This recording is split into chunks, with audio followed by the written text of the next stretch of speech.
आइए देवी सत्यभामा।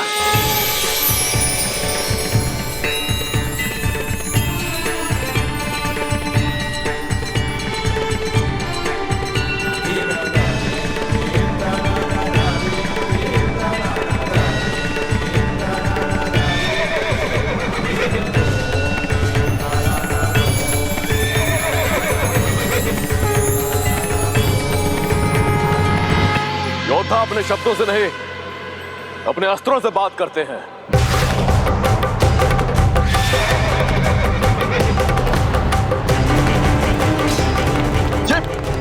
ये कैसा भूकंपन है? ऐसा भूकंप तो मैंने पहले कभी अनुभव नहीं किया।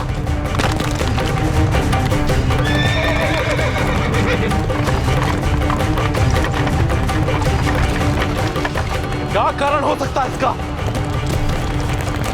इसका कारण नहीं जानते बाणासुर? प्रभु श्री कृष्ण का आगमन हो रहा है यहाँ।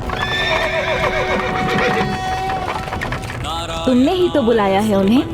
मंडनाय नारायणाय सकल स्थिति कारणाय नारायणाय भवभीति निवारणाय नारायणाय प्रभवाय नमो नमस्ते।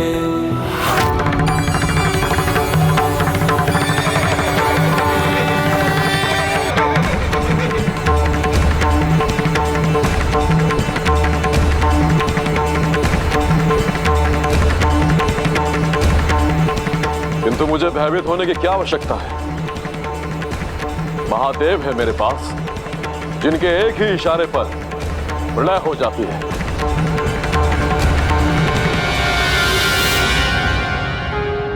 प्रभु, युद्ध भूमि पर पहले आपको जाना होगा। किंतु बाणासुर, युद्ध तो तुम करना चाहते थे, अपने से अधिक शक्तिशाली योद्धा से। हाँ, वही कर रहा हूं प्रभु। अभी आपका बल भी मेरा ही बल है ना, इसलिए मैं चाहता हूं कि आप मेरी ओर से आगे जाएं। इसलिए मैं चाहता हूं कि आप मेरी ओर से आगे जाएं।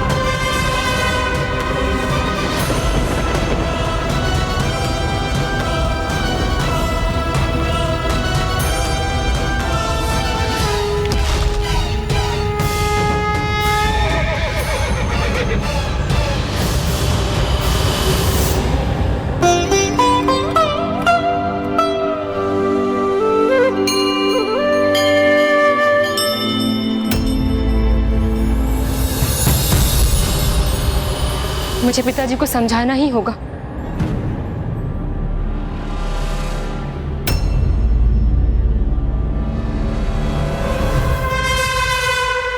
क्या समझाना चाहती हो मुझे पुत्री?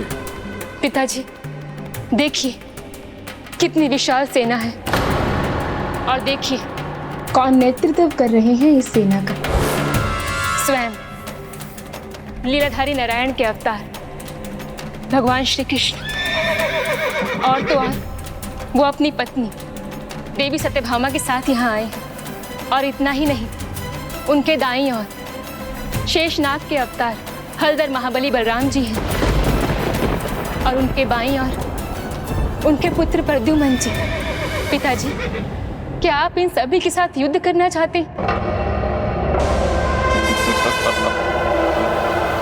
बस, तुमने उनकी सेना तो देख ली, अब मेरी सेना भी देख लो।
आदिदेव महादेव, संसार के संहार का दायित्व है जिनके ऊपर, जिनके तीसरे नेत्र के खुलने पर सब कुछ भस्म हो जाता है।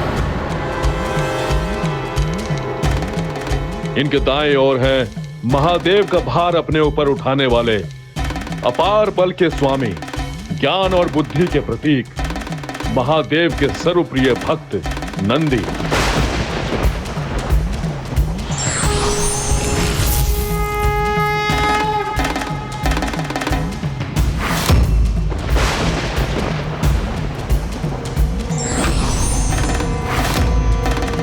इनके बाएं ओर हैं महादेव के पुत्र विघ्नहर्ता गणेश जी, विघ्नहर्ता गणेश जी।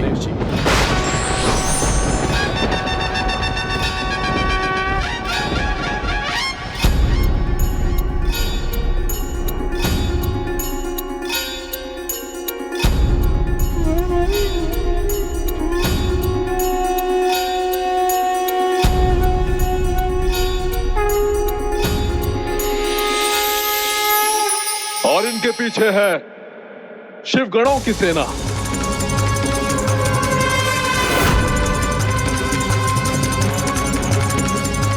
अब बताओ कौन है अधिक शक्तिशाली? शक्ति का वास तो वहां होता है पिताजी, जहां धर्म का पालन होता है। यदि ऐसा है तो आज मैं इसे भी गलत साबित करूंगा। धर्म से खेलूंगा, भगवान को भगवान से लड़वाऊंगा और एक दूसरे का अंत उन्हीं से करवाऊंगा।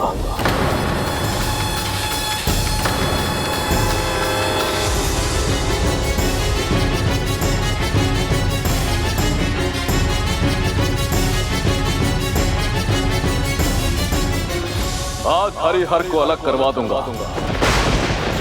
एक दूसरे के भक्त भी तो है ना ये, फिर भी आमने सामने होंगे, बड़ा आनंद आएगा।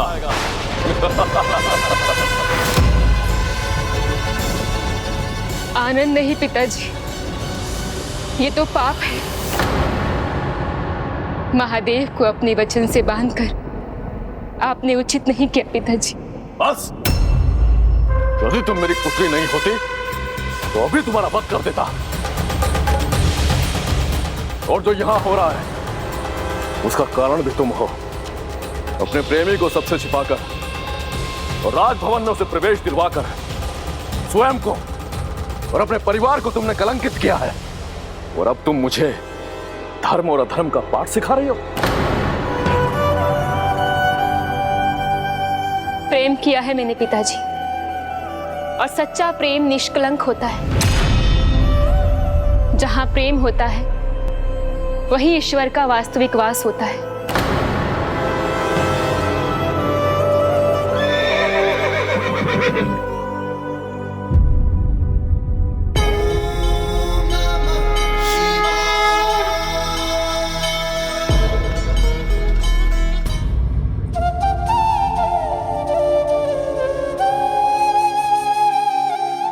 ये है सच्चा प्रभु प्रेम और भक्ति। दोनों प्रभु युद्ध भूमि में युद्ध करने आए हैं, किंतु यहाँ एक दूसरे की भक्ति में डूब गए हैं। जैसे युद्ध भूमि को ही दोनों ने मंदिर बना दिया हो। ये निस्वार्थ प्रेम और भक्ति भाव से ही संभव है।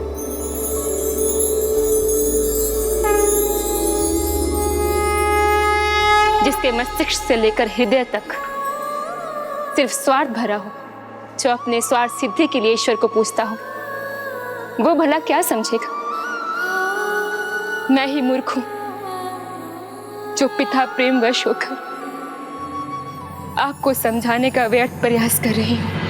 प्रेम की परिभाषा मुझे मत समझाओ और अपने प्रेम को भूल जाओ, क्योंकि इस युद्ध के उपरांत मैं स्वयं अपने हाथों से अनिरुद्ध का अंत करूंगा। आप ना तो नियति जानते हैं और ना बनाते हैं। आप ईश्वर नहीं है पिताजी।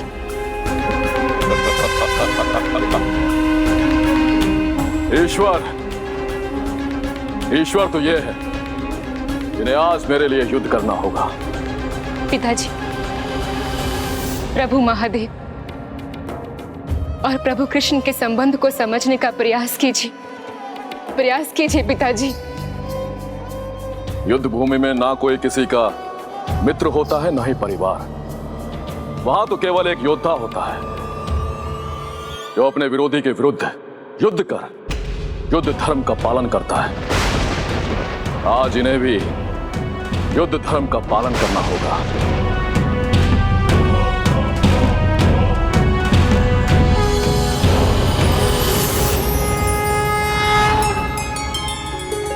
प्रभु, कितने दिनों के बाद आपके दर्शन हुए हैं, किंतु युद्ध भूमि पर होने के कारण आपके प्रति अपनी आत्मीयता भी व्यक्त नहीं कर सकता। मैं भी तो आपके प्रभु श्री राम स्वरूप के दर्शन पाने के लिए लालायित हूं। मेरे आराध्य हैं, मैं उन्हीं का नाम तो सदा जपता हूं।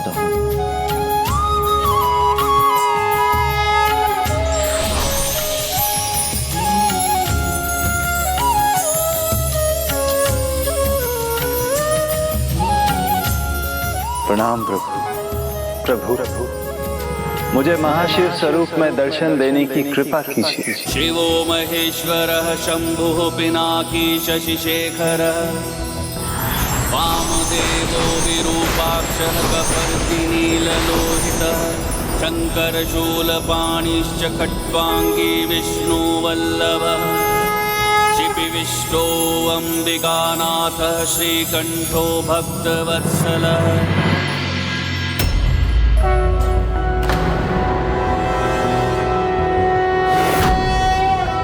नारायणाय सुरमण्डनमण्डनाय नारायणाय सकलस्थितिकारणाय नारायणाय भवभीतिनिवारणाय नारायणाय। ये कैसी माया है? माया नहीं है पिताजी, ये सत्य है। आपने भगवान शिव को शिव के ही विरुद्ध और श्री कृष्ण को कृष्ण के ही विरुद्ध लाकर खड़ा कर दिया। कोई किसी के भी विरुद्ध हो, मुझे फर्क नहीं पड़ता। मुझे तो केवल ये युद्ध जीतकर अनिरुद्ध का अंत करना है। इन दोनों को मैंने यहां हरफ मिलाप के लिए नहीं बुलाया है। प्रभु महादेव, प्रभु महादेव,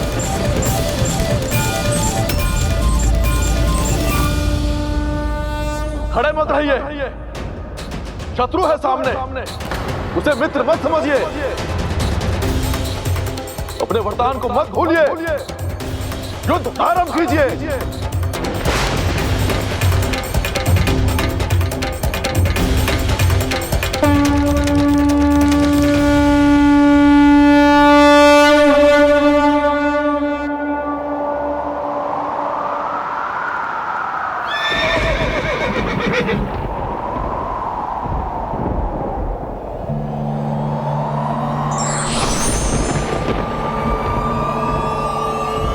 युद्ध की तैयारी करो।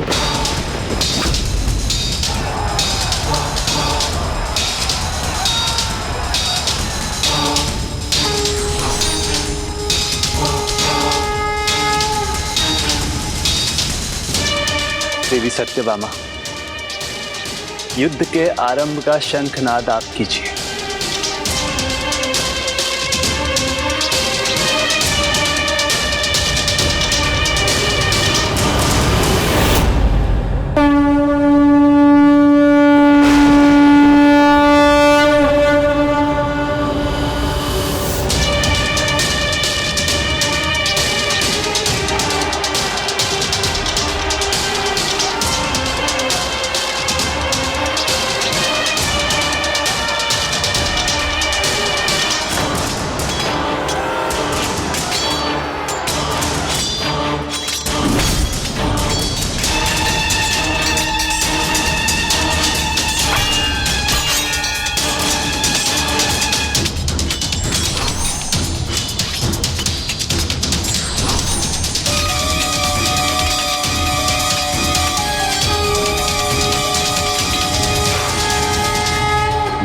विशाल शस्त्र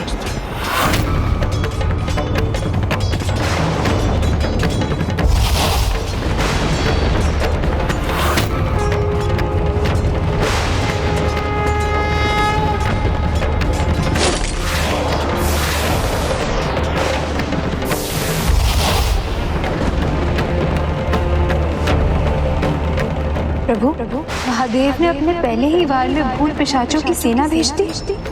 प्रभु के भूत पिशाच धर्म का उल्लंघन नहीं करेंगे।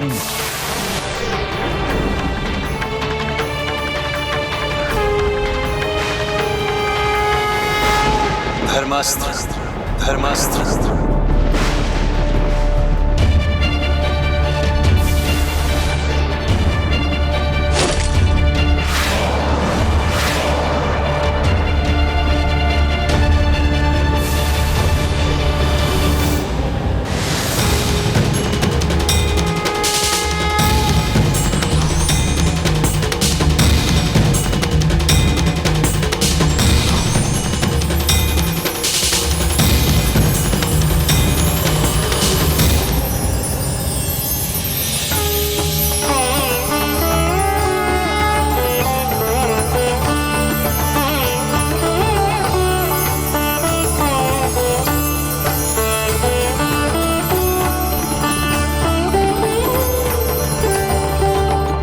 परिहास नहीं, युद्ध है ये।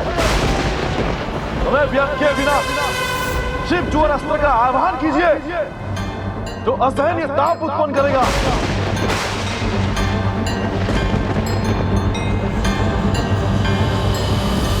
शिव ज्वर अस्त्र, शिव ज्वर अस्त्र।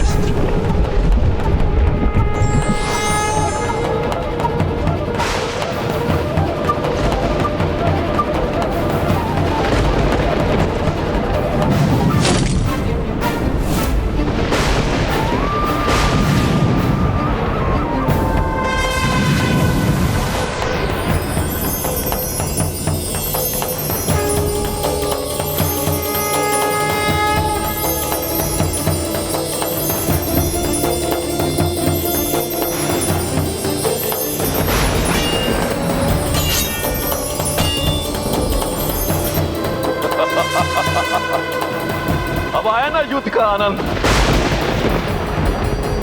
स्वामी, इस ताप का सामना कैसे करेंगे आप? नारायण ज्वरस्त्र, नारायण ज्वरस्त्र प्रभु के अस्त्र के ताप के बराबर की शीत उत्पन्न करेगा।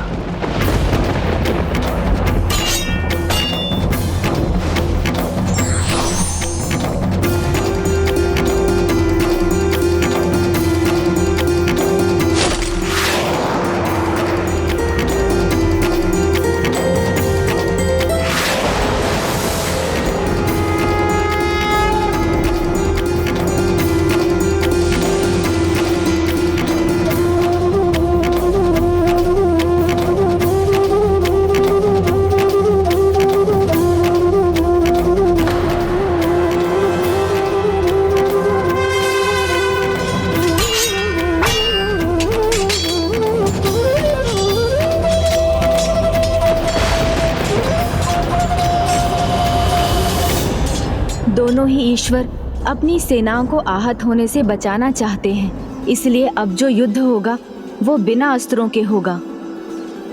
किंतु हम अपने धर्म से बंधे हुए हैं, इसलिए हम अपने पूरे युद्ध कौशल का प्रयोग कर ये युद्ध लड़ेंगे। बहुत दिनों बाद किसी योग्य योद्धा के साथ युद्ध करने का अवसर मिला है। सही कहा प्रभु बलराम जी, योद्धा योग्य हो तो युद्ध में भी आनंद आता है। तो फिर आप अपना वार पूरी शक्ति से कीजिएगा नंदी जी। उचित है। युद्ध नहीं, खेल कर रहे हैं ये, मुझे मूर्ख बना रहे हैं, किंतु मैं ऐसा होने नहीं दूंगा।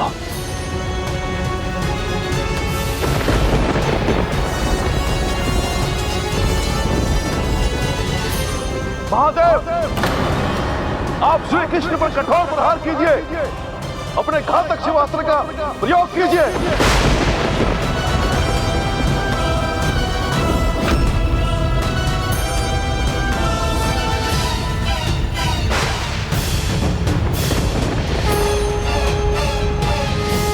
शिवास्त्र, शिवास्त्र, शिवास्त्र।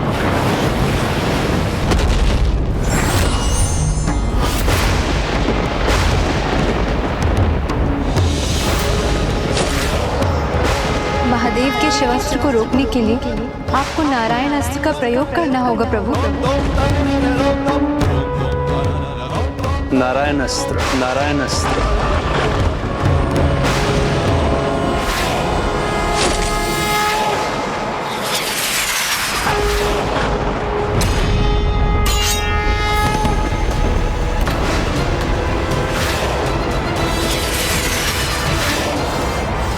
पिता श्री प्रभु महादेव के शिवास्त्र और प्रभु श्री कृष्ण के नारायणास्त्र के कारण ही ऐसी भयावह स्थिति उत्पन्न हुई है। यदि ये दोनों अस्त्र एक दूसरे से टकराए तो संसार में प्रलय आ जाएगा।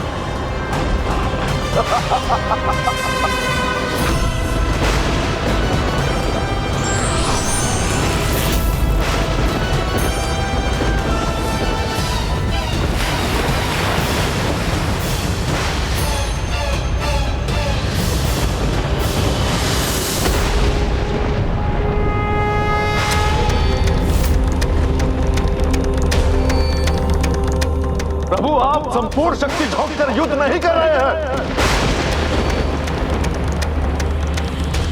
वो तो मैं कर भी नहीं सकता, क्योंकि तुमने मेरी आधी शक्ति को निकल जाने के लिए कहा था।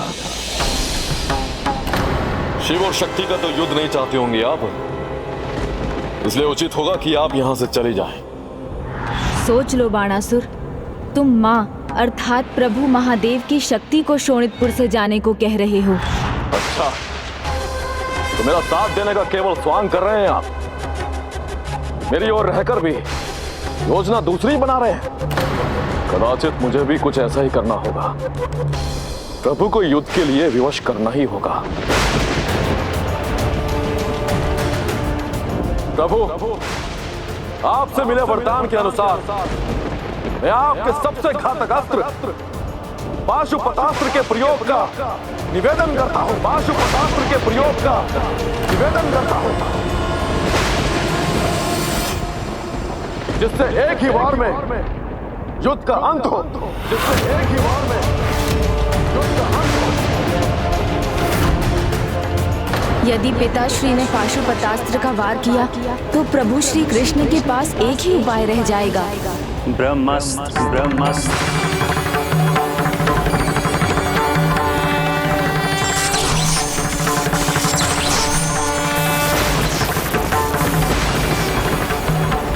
किंतु प्रभु, ब्रह्मांड में दो सर्वाधिक शस्त्र टकराए तो सृष्टि ही नष्ट हो जाएगी। मैं ऐसा नहीं होने दे सकता। मुझे शीघ्र कुछ करना होगा। मैं अभी लौट कर आऊंगा। पिताश्री, आप प्रभु श्री कृष्ण पर पाशुपतास्त्र का वार कैसे कर सकते हैं? वो तो आपके आराध्य के ही अवतार हैं। प्रभु, आप उन पर ब्रह्मास्त्र का वार कैसे कर सकते हैं जब आप स्वयं भी उनकी ही पूजा करते हैं? आप दोनों एक दूसरे के भक्त हैं, फिर ऐसा क्यों? मैं अपने वरदान की मर्यादा को भंग नहीं कर सकता गणेश। मैं विवश हूं गणेश। पशुपात अस्त्र का सामना तो केवल एक ही अस्त्र कर सकता है, ब्रह्मास्त्र।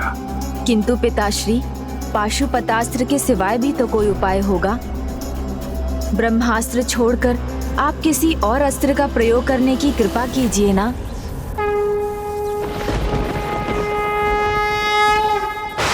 पाशुपतास्त्र, पाशुपतास्त्र।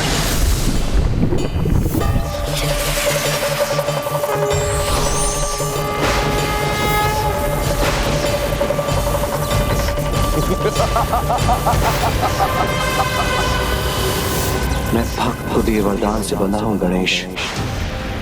प्रभु वरदान से बंधे हैं और मैं अपने कर्तव्य से, उनके अस्त्र से रक्षा के लिए ब्रह्मास्त्र के सिवाय और कोई उपाय नहीं। इसलिए मुझे उसका प्रयोग करना ही होगा। गणेश जी, अब कुछ भी कर ले, परंतु होगा तो वही जो मैं चाहूंगा। किंतु इन अस्त्रों के टकराव से जो विनाश होगा उसे रोकने का कोई तो उपाय होगा प्रभु।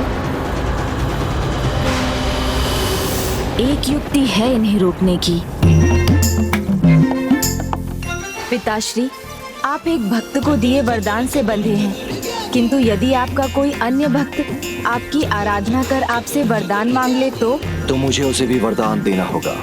प्रभु, पिता श्री महादेव वरदान से बंधे हैं, किंतु एक और भक्त उनसे दूसरा वरदान मांग ले तो? प्रभु, आप सबसे बड़े अस्त्र का प्रयोग मुझ पर करेंगे और मैं अपनी सबसे बड़ी शक्ति आपके सामने रखूंगा। असली युद्ध तो अब होगा।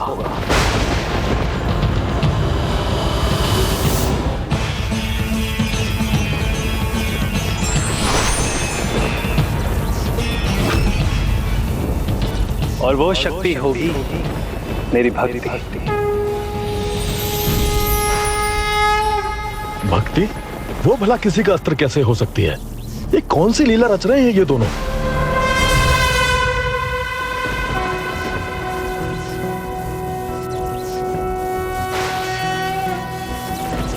कर्पूर गौरम करुणावतारम संसार सारम भुजगेंद्रहारम सदा वसंतम हृदयारविंदे भवं भवानी सहितं नमामि।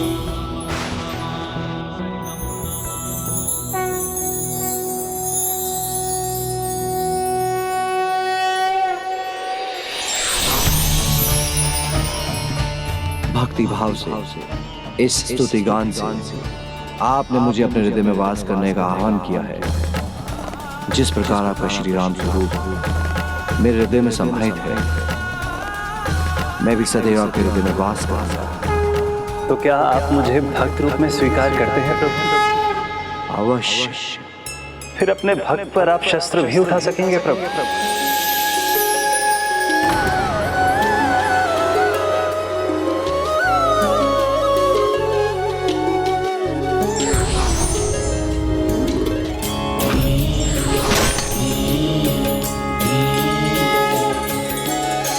प्रभु, ये क्या कर रहे हैं आप? अपना अस्त्र वापस नहीं कर सकते। मैंने युद्ध करने के लिए कहा है आपसे, वो तो आपको करना ही होगा। मुझे दुविधा में मत डालो बाणासुर, मैं अपने भक्त पर आक्रमण नहीं कर सकता। प्रभु, आपका भक्त होने के नाते मैं आपको किसी दुविधा में नहीं रखना चाहता। आप बाणासुर के कहे अनुसार युद्ध भूमि में तो आ गए, किंतु यदि आप मेरी भक्ति से प्रसन्न हैं तो मुझे वरदान दीजिए कि आप एक वरदान के अनुसार रणभूमि में रहने पर भी मुझ पर अपने अस्त्र नहीं उठाएंगे। नहीं नहीं, ये कैसे हो सकता है? तथास्तु।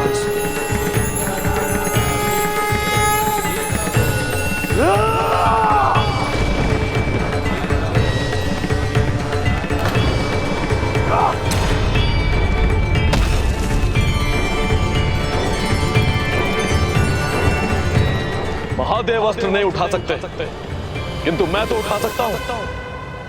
मेरे ये 1000 हाथ उठा सकते हैं। मेरे 1000 हाथ प्रस्तुत हो।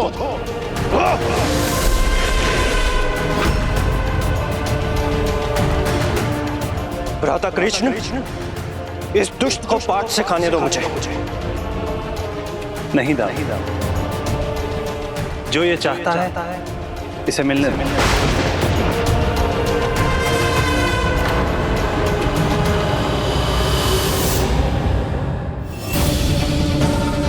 लगता है मेरे 1000 हाथ दिखाई नहीं दे रहे आपको, इसलिए निशस्त्र रहकर मेरे सामने आने का दुस्साहस कर रहे हैं। शक्ति शस्त्रों में नहीं, व्यक्ति की इच्छाओं में होती है, और यदि उसी में बुराई तो व्यक्ति कितना भी शक्तिशाली क्यों ना हो, उसकी शक्तियों का ह्रास और पतन तो होना ही है। किंतु मेरा पतन नहीं होगा, कदापि नहीं।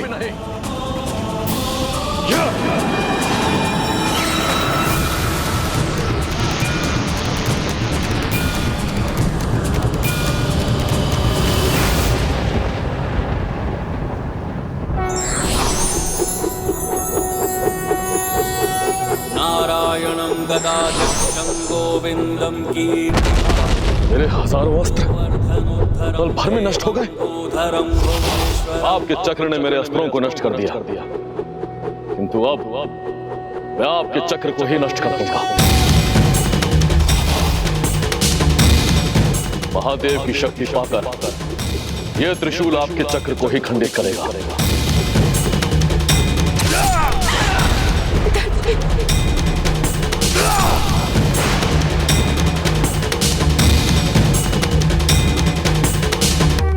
अच्छा होगा मोरा, अपने प्राण बचा के निकल जाना। जाओ, शीघ्र ही तुम्हारे सामने वो योद्धा होगा जो तुम्हारे अहंकार के साथ तुम्हारी 1000 भुजाओं को भी तुमसे विलग कर देगा। इस दुष्ट को इसका उचित दंड मिल रहा है। अभी भी समय है बाणासुर, प्रभु की प्रभुता को स्वीकार कर क्षमा मांग लो। मेरा भक्त है ये, इसे इस प्रकार मृत्यु के मुख में जाते हुए मैं नहीं देख सकता।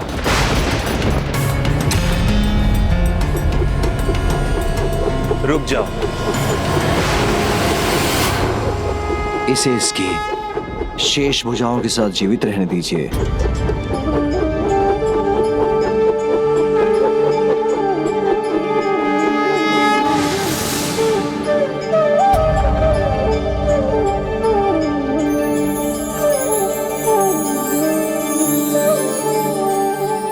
प्रभु, मैंने आपका अनुचित प्रयोग किया, अपनी भक्ति से आपको विवश कर दिया, फिर भी आपने मुझ पर कृपा की। मुझे क्षमा कर दीजिए प्रभु, मुझे क्षमा कर दीजिए। क्षमा, दया, करुणा ये ईश्वर के स्वभाव है बाणासुर, किंतु ये तभी संभव है जब भक्त सभी विकारों को त्याग कर शरणागत हो जाए। ध्यान से देखो, तुम किनसे युद्ध कर रहे थे?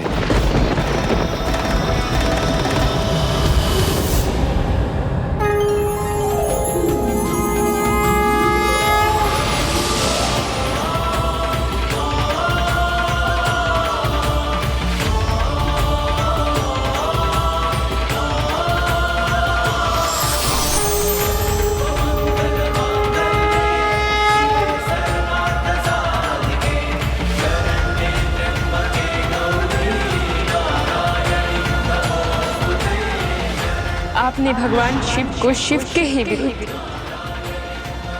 और श्री कृष्ण को कृष्ण के ही विरुद्ध लाकर खड़ा कर दिया। भगवान को ही भगवान के सामने कर ये मैं कैसा घोर पाप कर रहा था। प्रभु, मुझे क्षमा कर दीजिए प्रभु, ये भूल तो मुझसे हुई, किंतु अब और कोई भूल नहीं करूंगा। महादेव और उनके गणों को उनके वरदान से मुक्त करता हूं और अनिरुद्ध को भी बंदी गृह से मुक्त करने का आदेश देता।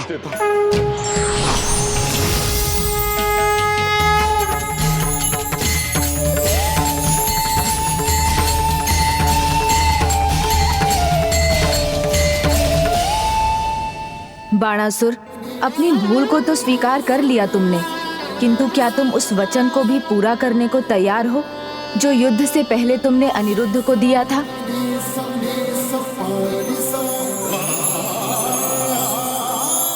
बाणासुर, मैं अपने पुत्र के लिए तुम्हारी पुत्री का हाथ मांगता हूँ। स्वीकार है प्रभु, मुझे स्वीकार। ये तो मेरी पुत्री का परम सौभाग्य होगा।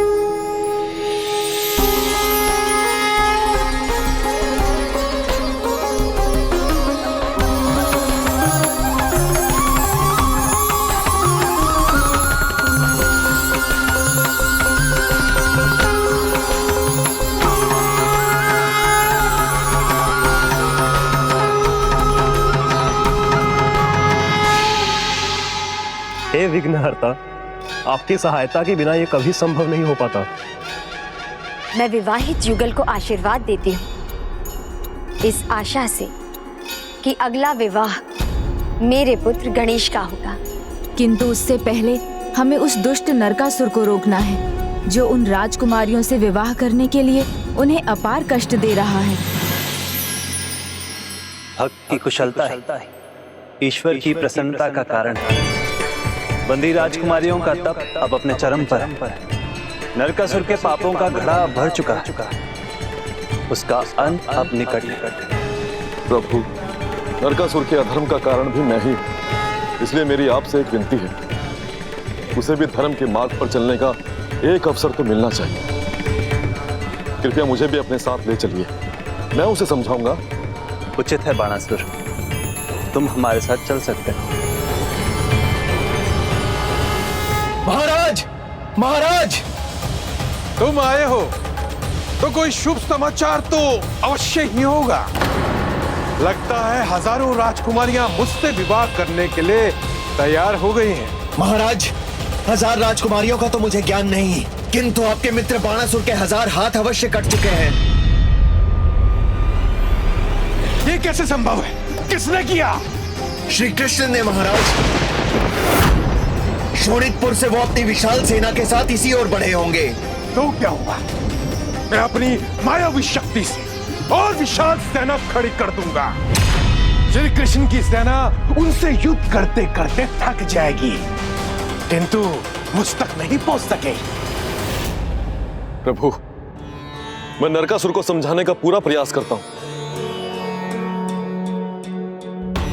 मैं आशा करता हूँ कि नरकासुर का भी हृदय परिवर्तन हो जाए और वो माँ भूदेवी का वो सदाचारी पुत्र बने जिसे उन्होंने बड़ा किया था। पूरा, तुम सेना की कमान संभालो और आगे बढ़ो। तुम्हारे पुत्रों से कहो वो अपनी सेना के साथ चारों दिशाओं में फैल जाएं और श्री कृष्ण की सेना जहां तक पहुंच भी ना सके। अवश्य महाराज, वो सेना यहाँ पहुंचेगी या नहीं ये तुम पर निर्भर है मित्र। मित्र बाणासुर, मैंने तो सुना था लेकिन तुम तो ठीक हो। तुमने उचित सुना था मित्र, और मैं ठीक हूं क्योंकि प्रभु ने मुझे क्षमा कर मुझ पर कृपा की है। तुम बाणासुर ही हो ना? ये बोल मेरे मित्र बाणासुर के नहीं है। मित्र, जब आंखें खुल जाएं और मार्ग साफ दिखाई देने लगे तो चाल और बोल दोनों सीधे हो जाते हैं। इसलिए समय रहते तुम्हारी आंखें भी खुल जाएं तो तुम्हारी सेना और तुम्हारे प्राण भी बच जाएंगे।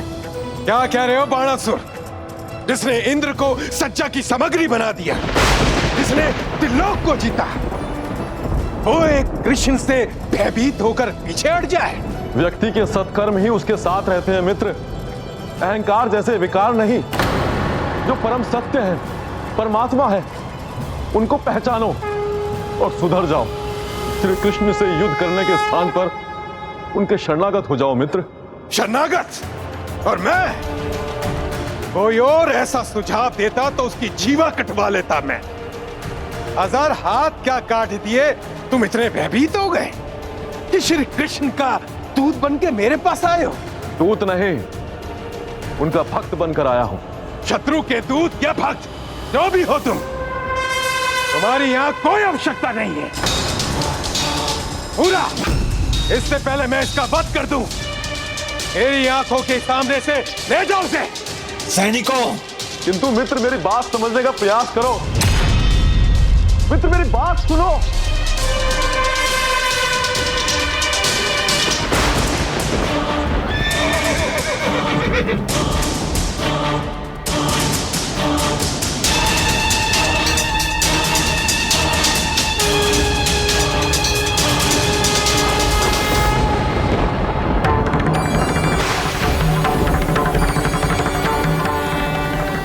ये तुम्हारे लिए अंतिम चेतावनी है नरकासुर। अपनी भूलों को स्वीकार कर और देवी कामाख्या से क्षमा मांगो। सम्मान उन राजकुमारियों को मुक्त करो या फिर अपने अंत के लिए तैयार हो जाओ। पुत्र, पुत्र मेरी बात सुनो पुत्र। पुत्र नहीं पुत्र, तुमने प्रभु की चेतावनी नहीं सुनी क्या? आपका पुत्र दुर्बल या कायर नहीं है मां। नरकासुर चेतावनी नहीं देता, अस्त्र उठाता है। पुत्र मेरी बात सुनो। पुत्र, एक माँ का हृदय आहत हुआ है, उसी का अनुभव आपको भी हुआ। इस युद्ध में आपको पूर्ण रूप से भाग लेना होगा देवी। युद्ध शक्ति और सामर्थ्य के बिना नहीं जीता जा सकता देवी। और आप मेरी शक्ति भी हैं और सामर्थ्य भी। इसलिए आपकी सहायता के बिना इस पापी अधर्मी का अंत संभव नहीं।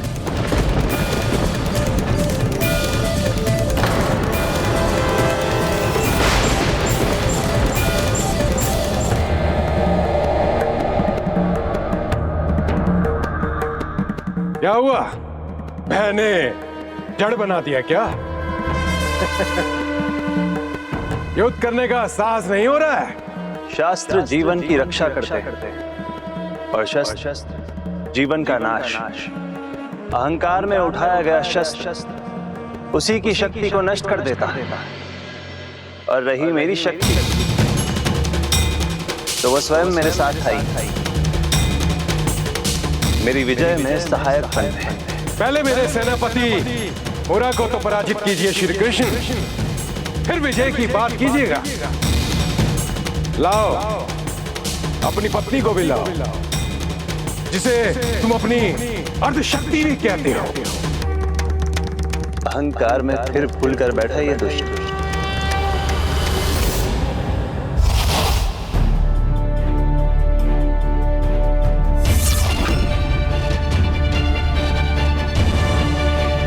तुम दोनों से युद्ध करने को तैयार हूं मैं।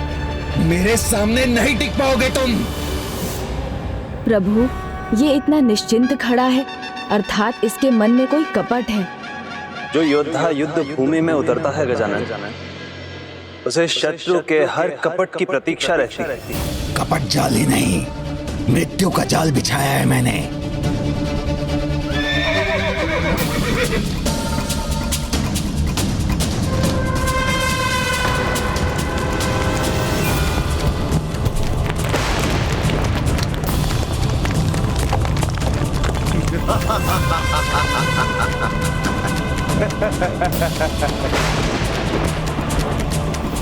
अपने सबसे भयंकर अस्त्रों का प्रयोग करूंगा मैं।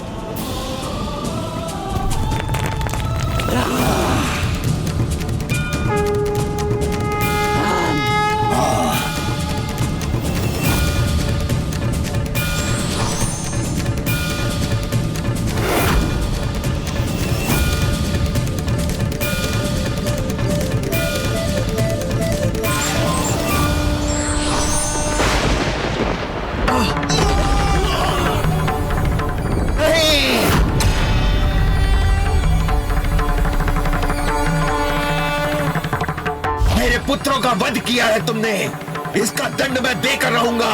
पर तुमने तो कहा था कि वो तुम्हारे अस्त्र, और युद्ध में तो अस्त्र शस्त्र नष्ट होते ही हैं। युद्ध में योद्धा प्राण भी खोते हैं, जैसे कि अब तुम खोने वाले हो।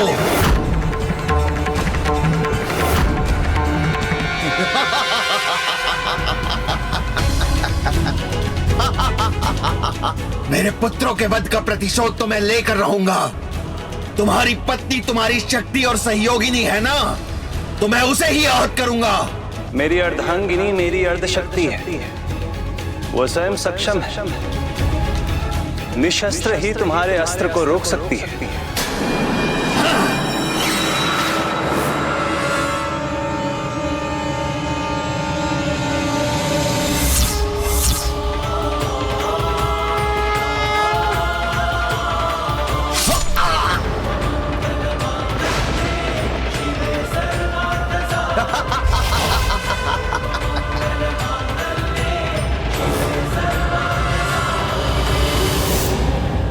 काटो, जितनी बार भी तुम काटोगे ये वापस आ जाएंगे। ऐसा ही होता रहा तो ना इसका वध हो सकेगा और ना ही इस युद्ध का अंत होगा। इसके शीश लौटने के पीछे अवश्य कोई रहस्य होगा। संभव है ब्रह्मदेव से कोई वरदान प्राप्त है इसे। ओम ब्रह्मदेवाय नमः। ओम ब्रह्मदेवाय नमः। प्रणाम ब्रह्मदेव। पुत्र गणेश, मैं तुम्हारी क्या सहायता कर सकता हूँ?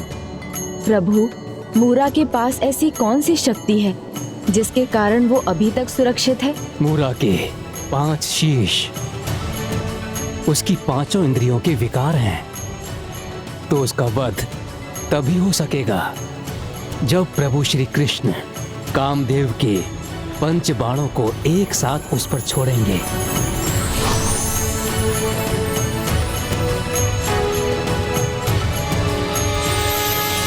जब जब धर्म की रक्षा और पाप के अंत करने की बारी आई है, हम सभी देवता एकजुट हुए हैं। इस दुष्ट का अंत और धर्म की रक्षा के लिए मेरे धनुष और बाण प्रस्तुत हैं।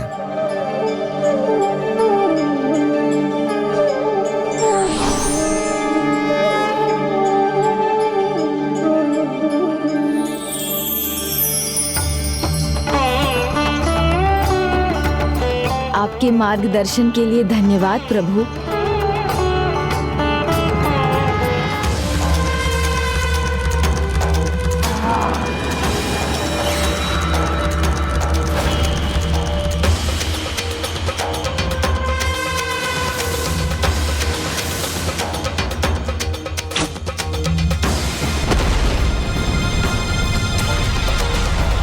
ये तो प्रभु श्री कृष्ण को अवसर ही नहीं दे रहा है।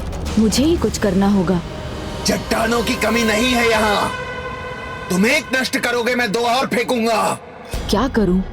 मुझे कोई युक्ति लगानी होगी।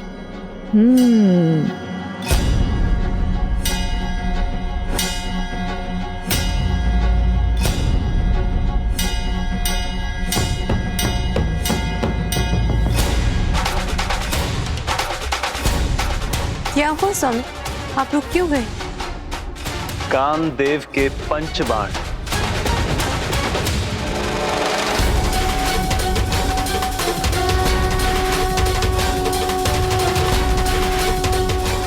आखिर विघ्नहर्ता गणेश विघ्न मिटाने के लिए पहुंच ही गए।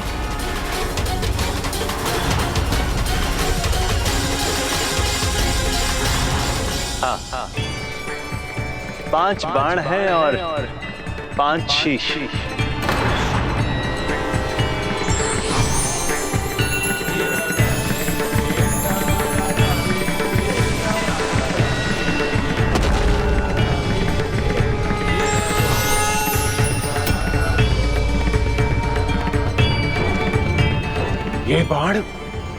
ये बाण तो दिव्य लग रहा है।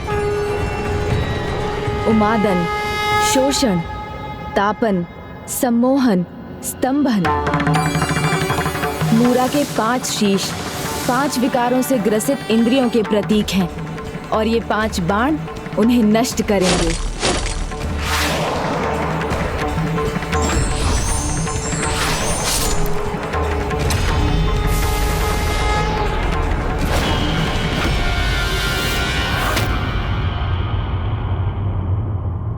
प्रभु, मूरा के वध से आपने प्रमाणित कर दिया है कि बुराई कितनी भी शक्तिशाली क्यों ना लगे, किंतु विजय सदा अच्छाई की ही होती है।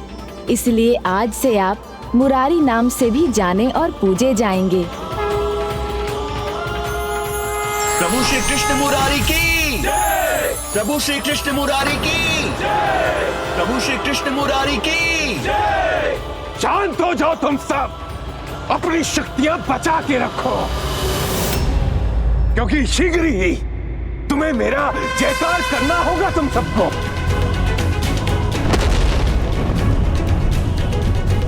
मूरा की पुत्री काम कंटकटा। कौन है वो दुष्ट जिसने मेरे पिता का वध किया है? मैं उसे कुचल कर रख दूंगी। स्वामी, मर्यादा के अनुसार आप एक स्त्री से युद्ध नहीं करेंगे तो मुझे आज्ञा दें। देवी सत्यभामा, इसका अंत आपके हाथों से नियत नहीं, इसीलिए ये युद्ध भी करेगी तो इसका अंत नहीं होगा। हे माता कामाख्या, बड़ी विकट स्थिति है। ऐसे संकट में एकमात्र आप ही हमारी सहायता कर सकती हैं।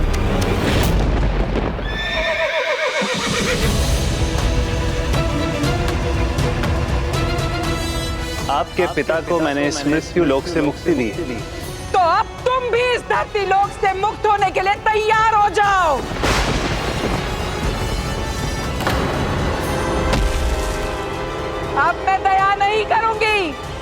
तुम्हें अपने पांव के नीचे कुचल कर रख दूंगी।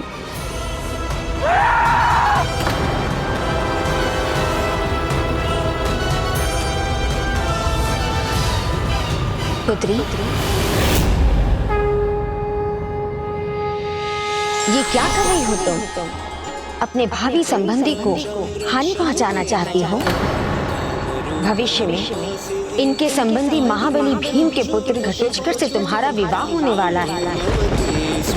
तुम्हारे पुत्र स्वयं नारायण के अंश बर्बरिक होंगे, जिन्हें कलयुग में खाटू श्याम के नाम से जाना जाएगा। तो अपने पांव से अपने भविष्य को ठोकर मारने की भूल मत करो। ध्यान से देखो और पहचानो, स्वयं नारायण श्री हरि तुम्हारे सामने है।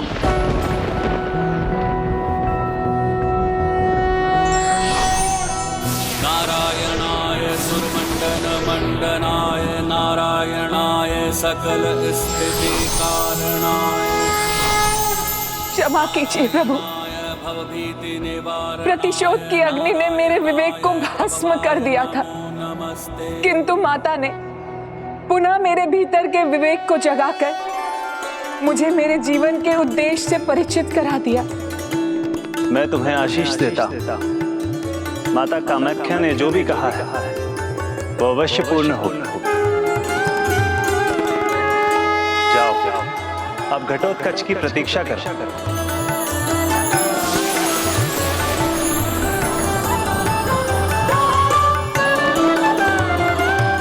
आज्ञा दे प्रभु। जिसने तुम्हारे पिता का ही नहीं तुम्हारे भाइयों का भी वध किया है, उनके छलावों में मत आओ। नहीं, उन्हें प्रभु ने नहीं, उन्हें तुमने मारा है। और यदि तुम ये युद्ध नहीं रोकोगे तो तुम्हारा भी अंत शीघ्र ही होगा। कायर नहीं है नरकासुर, युद्ध भूमि में पीठ दिखा के भागने वाला नहीं हूं मैं। प्रण लेता हूं, या तो अपने शत्रु को पराजित करूंगा या अपने अंत तक युद्ध करूंगा।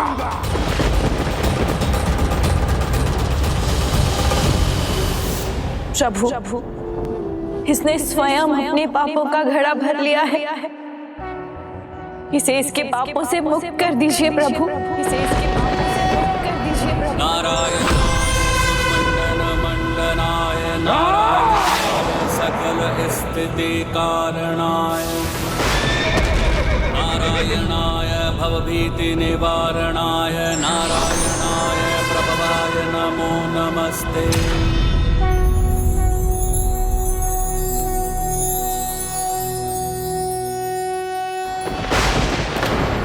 जिस मायावी फांस से मैंने देवताओं को बांधा था, उसका प्रयोग क्यों नहीं कर पा रहा हूं मैं? देवी कामाख्या, आपने जो मुझे शक्ति दी थी वो आप मुझसे वापस नहीं ले सकती। मैंने तब से शक्ति अर्जित की थी। व्यक्ति का पाप उसके पुण्यों को हर लेता है। तुमने अपनी माँ को कष्ट पहुंचाकर अपने सारे पुण्यों को नष्ट कर लिया है, अपने पाप का घड़ा भर लिया है। इसलिए अब दंड भुगतने का समय है। इसलिए अब दंड भुगतने का समय है। मायावी शक्ति ही नहीं, दिव्य अस्त्र भी है मेरे पास। मेरी विजय के लिए पर्याप्त है।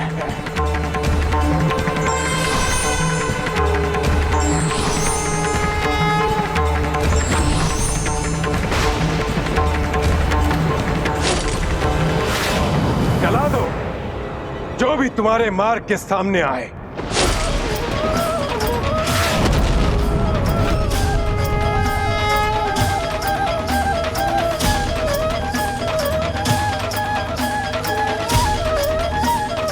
अभी भी समय है नरकासुर, अधर्म की निद्रा से जाग जाओ।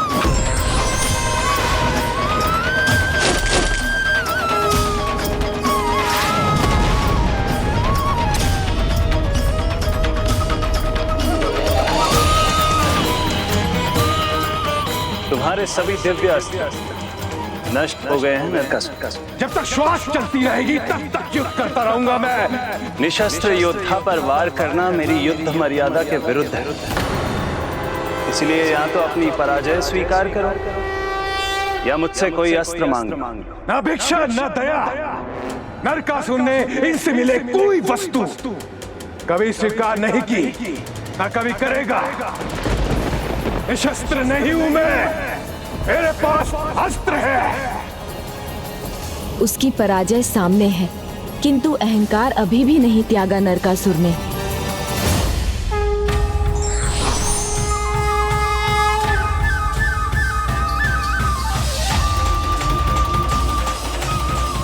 मुझे आपके साथ की आवश्यकता है देवी।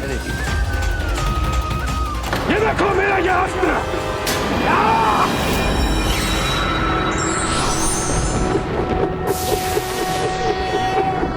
शांताकारं भुजगशयनं पद्मनाभं सुरेशं विश्वाकारं गगनसदृशं मेघवर्णं शुभांगं लक्ष्मीकान्तं कमलनयनं योगिहृदध्यानगम्यं वन्दे विष्णुं भवभयहरं सर्वलोकैकनाथं।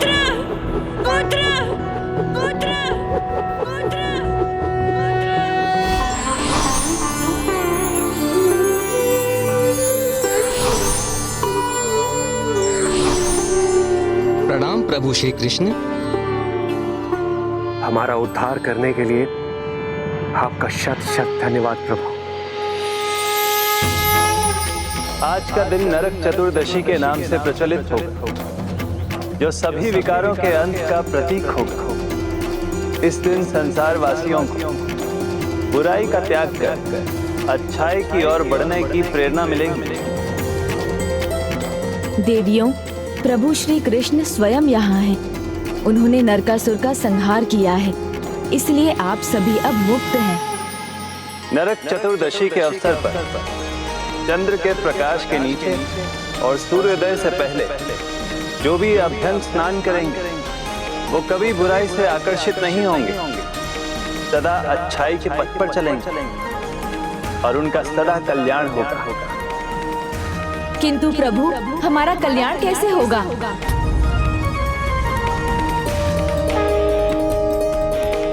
मेरा आशीष सदा आपके साथ है। अब आप सभी मुक्त हैं, अपने नगर लौट सकते हैं। किंतु प्रभु, अब हमें अपने नगर में कौन अपनाएगा? आप ही हमें क्यों नहीं अपना सकते प्रभु? आप सभी पर कोई आंच ना आए, आप सदा मेरी शरण में रहे। इसीलिए मैं आपको द्वारका ले जाऊंगा और आपको मेरी रानियों का स्थान मिलेगा। प्रभु श्री कृष्ण की जय। प्रभु श्री कृष्ण की जय। हमारा उद्धार करने के लिए आपको अनेकों धन्यवाद प्रभु। विघ्नहर्ता श्री गणेश और माता कामाख्या के आशीर्वाद के बिना यह संभव नहीं था।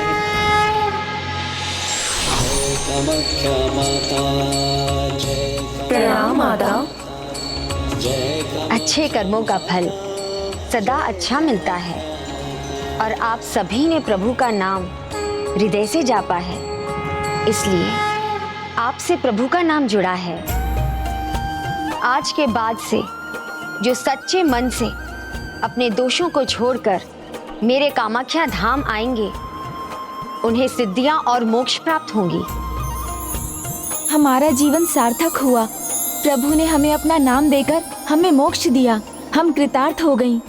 पुत्र गणेश, अब तुम्हारी पूर्णता पाने का समय है। अर्थात अब विघ्नहर्ता श्री गणेश जी का विवाह होने वाला है। वो मैं ये तो होना ही था प्रभु, तो आप संकोच मत कीजिए, हमें चलना चाहिए। कैलाश में सभी आपकी प्रतीक्षा कर रहे होंगे। प्रभु, आज देवी सत्यभामा के साथ युद्ध भूमि में उतरकर आपने प्रमाणित कर दिया है कि आपकी अर्धांगिनी आपको पूर्ण करती है। प्रभु, माता सत्यभामा, माता कामाख्या, आपके आशीष से मेरा विवाह भी निर्विघ्न संपन्न होगा। प्रभु कितने चाव से विवाह करने की शीघ्रता में है। विघ्नहर्ता गणेश जी, आपके विवाह में भला विघ्न कैसे आ सकता है? जो संसार अपने सभी भक्तों का विघ्न हरते आए हैं, भला उनके सामने कोई विघ्न कैसे टिक सकता है? आपने मूरा के वध में मेरी सहायता की, जिससे मुझे मुरारी नाम प्राप्त हुआ। संभव है अब आगे जो होगा उससे आपको भी एक नया नाम प्राप्त होगा। अब तो मुझे लग रहा है जैसे आपको भी किसी विघ्न का आभास हो गया हो। ओम श्री गणेशाय नमः। ओम श्री गणेशाय नमः। अब जाओ पुत्र, कैलाश में सभी तुम्हारी प्रतीक्षा कर रहे हैं।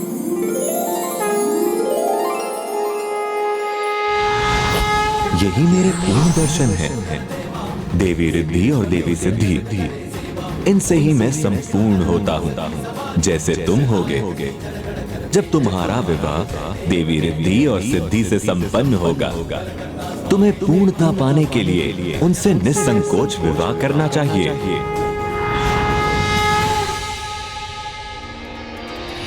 पार्वती के मन में उमड़ी ममता,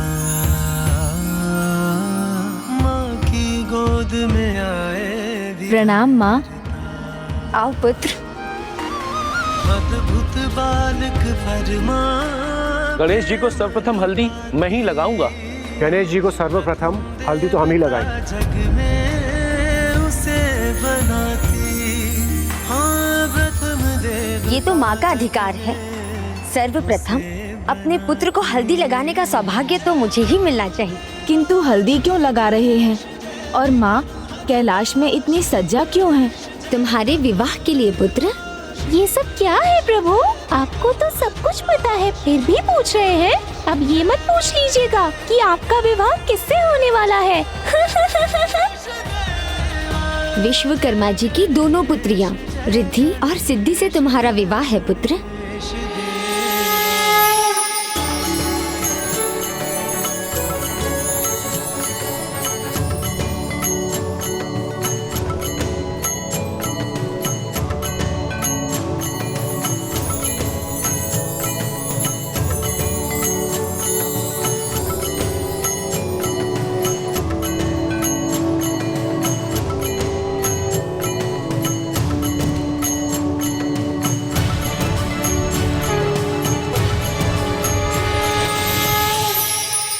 शीघ्रता कीजिए और आप जाकर वो कार्य संपन्न करवाइए। अरे फूल माला उचित रूप से लगाइए। आज मेरी पुत्री का विवाह है प्रथम पूज्य गणेश जी के साथ। स्वयं महादेव और माता पार्वती भी आ रहे हैं, सभी देवताओं के साथ। कोई चूक नहीं होनी चाहिए। उमंगों की घटा छाई, खुशियों की छटाई।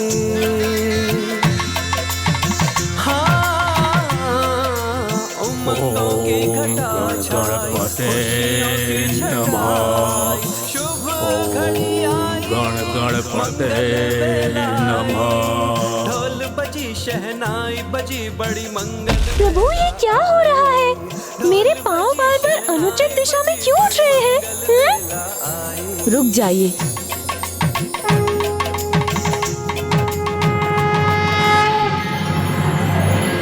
क्या हुआ गजानन? आप रुक क्यों गए? क्या हुआ पुत्र? तुम्हें कुछ चाहिए क्या? माँ, मुझे जाना होगा। किंतु गणेश जी, आप अपनी बारात छोड़कर कहाँ जा रहे हैं? कोई भक्त मेरा आवाहन कर रहा है। किंतु प्रभु, यहाँ आपका रहना आवश्यक है। हमारे लिए सबसे बड़ा हमारा धर्म है, उसके लिए तो जाना ही पड़ेगा।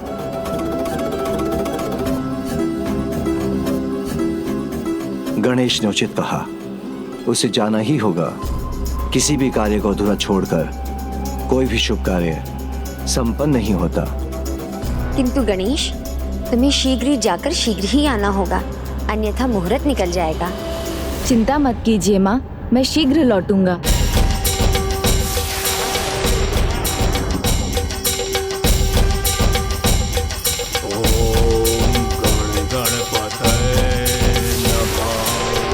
वत्स, आंखें खोलो। मैं तुम्हारी भक्ति से प्रसन्न हुआ।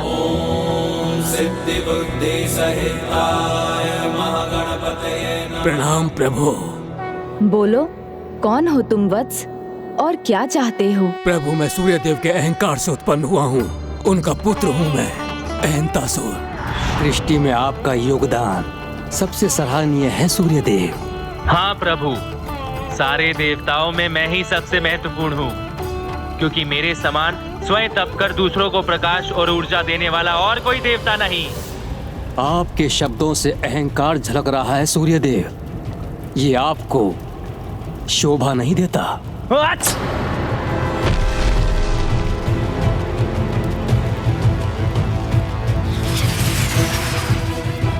ये आपके अहंकार से उत्पन्न हुआ है सूर्यदेव।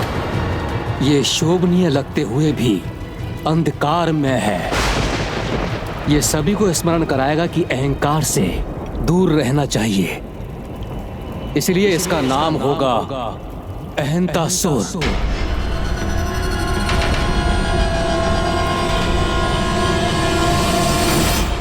प्रभु, मेरे जन्म का प्रयोजन क्या है और मुझे क्या करना चाहिए? तुम्हें प्रभु गणेश की पूजा करनी चाहिए। जब तुम्हारा तप पूर्ण होगा तो तुम अपनी प्रवृत्ति के अनुसार उनसे वरदान मांगोगे। ब्रह्मदेव के निर्देश से मैं आपकी तपस्या कर रहा था प्रभु। मुझे ये ज्ञात नहीं है कि मैं आपसे क्या वरदान मांगूं। प्रभु, ये ऐसे ही सोचता रहा तो हमें बहुत विलंब होगा। अपने मन को टटोल कर देखो, ऐसा क्या है जिसे पाकर तुम संतुष्ट होगे?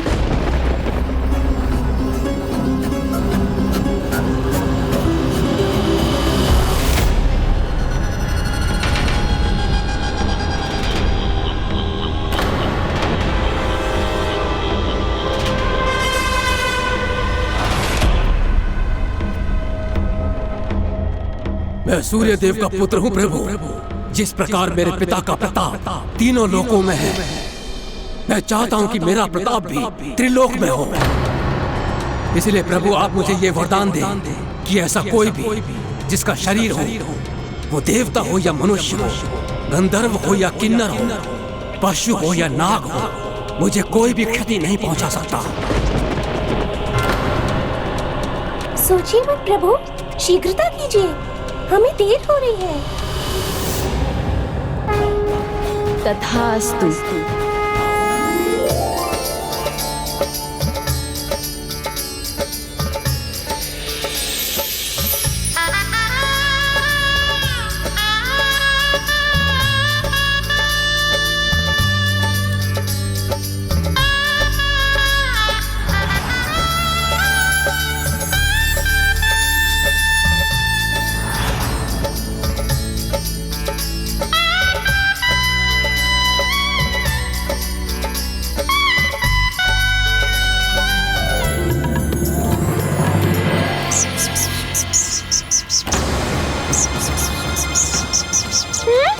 क्या हुआ मूषक जी, आप यहाँ वहाँ क्या देख रहे हैं? नंदी जी, पता नहीं क्यों मुझे किसी विघ्न का आभास हो रहा है। क्या मूषक जी, विघ्नहर्ता के विवाह में भला कोई कैसे विघ्न डाल सकता है? संभव है नंदी जी।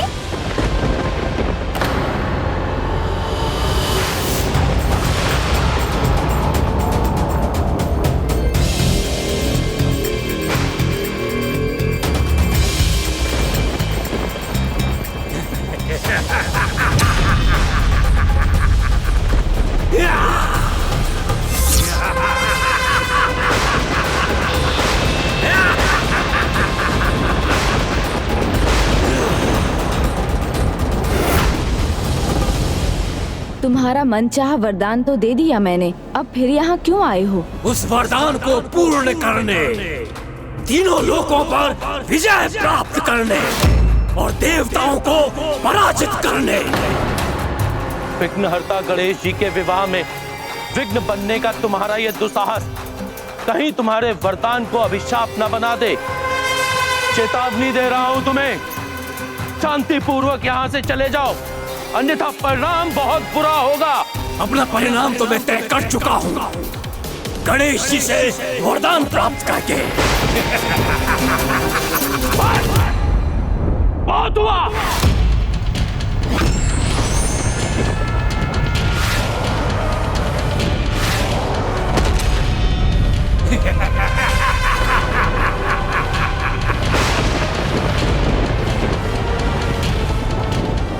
कहा था ना मैंने, मैं अपना परिणाम जानता हूँ, किंतु यदि आप चाहते हैं कि आपका ये विवाह संपन्न हो, तो आप मेरे पिताजी सूर्य देव के साथ सभी देवता अपने परिणाम को स्वीकार करें और मेरे अधीन हो जाएं।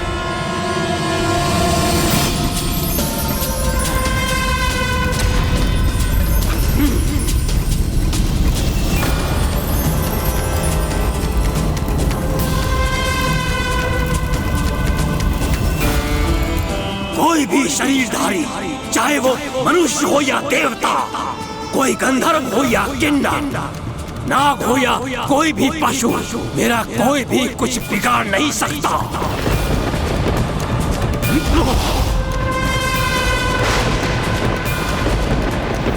चलो मेरे साथ, अन्यथा मुझे बल का प्रयोग करना पड़ेगा।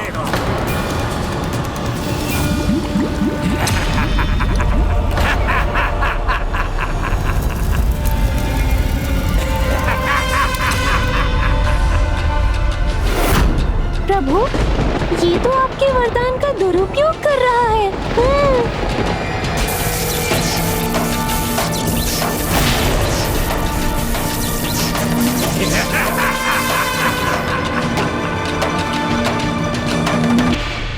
हे गौरी पुत्र, जो भी आवश्यक है उसे करने में विलंब मत कीजिए। इसे तो मुझे ही संभालना होगा। किंतु विवाह के बीच मंडप से उठना उचित नहीं है पुत्र। किंतु माँ, मुझे उठने की कोई आवश्यकता कहाँ है? वैसे भी सशरीर रहकर तो उसे नहीं रोका जा सकता ना। व्यर्थ का प्रयास बंद करो और मेरे बंदी बन जाओ। बहुत हुआ हिंतासुर, तुम शांति पूर्वक चले जाओ यहाँ से। किंतु मैं तो आपके ही वरदान का सदुपयोग कर रहा हूँ प्रभु। वरदान की शक्तियाँ लोक कल्याण के लिए प्रयोग की जाएं, तभी वो उनका सदुपयोग कहलाता है। अन्यथा उस वरदान को शाप में बदलते देर नहीं लगती। अब तो मुझे आपसे भी भय नहीं है गणेश जी, आप अपना ही वरदान भूल गए।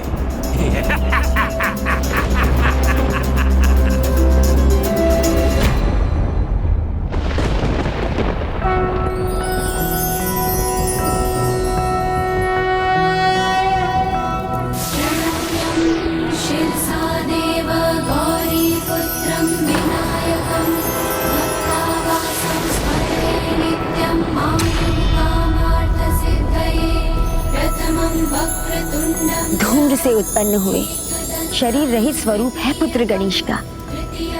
ये इसका 8वां अवतार होगा, इसलिए इसका नाम होगा धूम्रवर्ण गणेश। धूम्रवर्ण गणेश। मैं तो बस धूम्र हूँ, धूम्रवर्ण गणपति हूँ। शरीर नहीं है मेरा, बस एक आकार है। मेरे द्वारा तो तुम्हारा अंत हो सकता है ना हिंतासुर?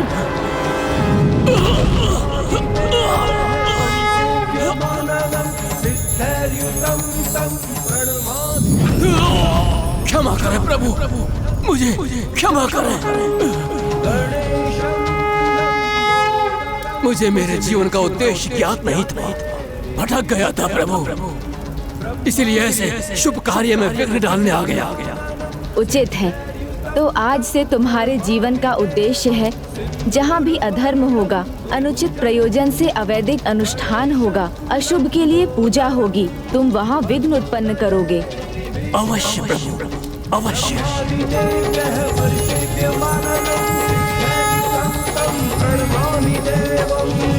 ओम नमस्ते गणपतये त्वमेव प्रत्यक्षं तत्त्वमसि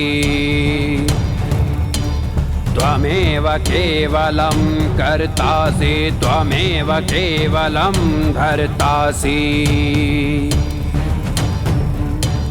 त्वमेव केवलं हर्तासि त्वमेव सर्वं खल्विदं ब्रह्मासि त्वम साक्षादतुमासि नित्यमृतं वच्मि सत्यमवच्मि अव त्वम मा अववक्तारम् अवश्रोतारम् अवधातारम् अवधातारम् अवानुचानमवशिष्यम्।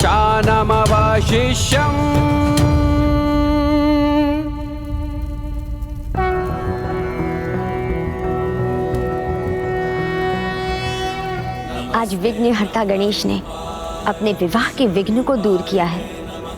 उसी प्रकार किसी भी शुभ कार्य में अर्थात विवाह, पूजा, अनुष्ठान आदि में जो भी गणेश की पूजा करेंगे, विघ्नहर्ता उनके सारे विघ्न हर देंगे।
फेरे के लिए खड़े हो जाइए।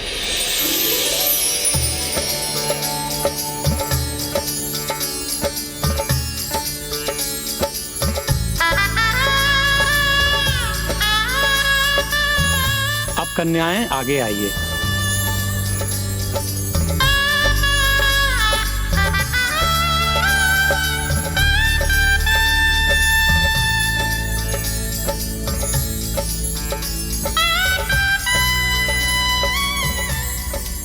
फेरे संपन्न हुए। अब वर वधू सभी से आशीर्वाद लीजिए।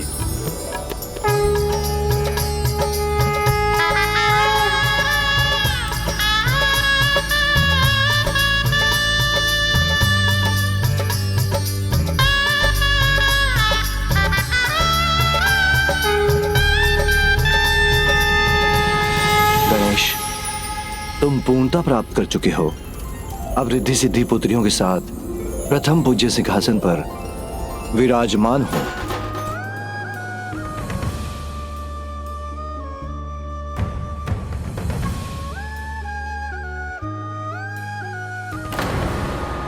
रिद्धि ऐश्वर्य और संपदा प्रदान करेगी और सिद्धि ज्ञान की सिद्धि देगी और रिद्धि सिद्धि के एक साथ होने से बुद्धि प्राप्त होगी।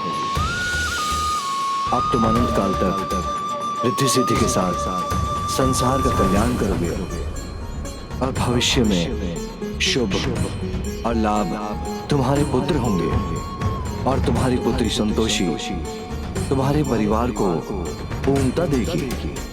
तुम्हारा परिवार इसका प्रतीक बनेगा कि बुद्धि के साथ जहाँ रिद्धि सिद्धि का वास होता है वहाँ शुभ लाभ होते हैं, किंतु फिर भी मन में संतोष होना अत्यंत आवश्यक है। तभी हम जीवन का आनंद उठा सकते हैं। विघ्नहर्ता गणेश जी की जय। विघ्नहर्ता गणेश जी की जय। विघ्नहर्ता गणेश जी की जय। विघ्नहर्ता गणेश जी की जय।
कल्याण उसी का होता है जो अपने विकारों को वश में कर ईश्वर के शरणागत हो जाए। विघ्नहर्ता श्री गणेश के अद्भुत शक्तियों से भरे वीडियोस देखने के लिए चैनल को सब्सक्राइब करना न भूलें और साथ ही बेल आइकॉन भी दबाएं।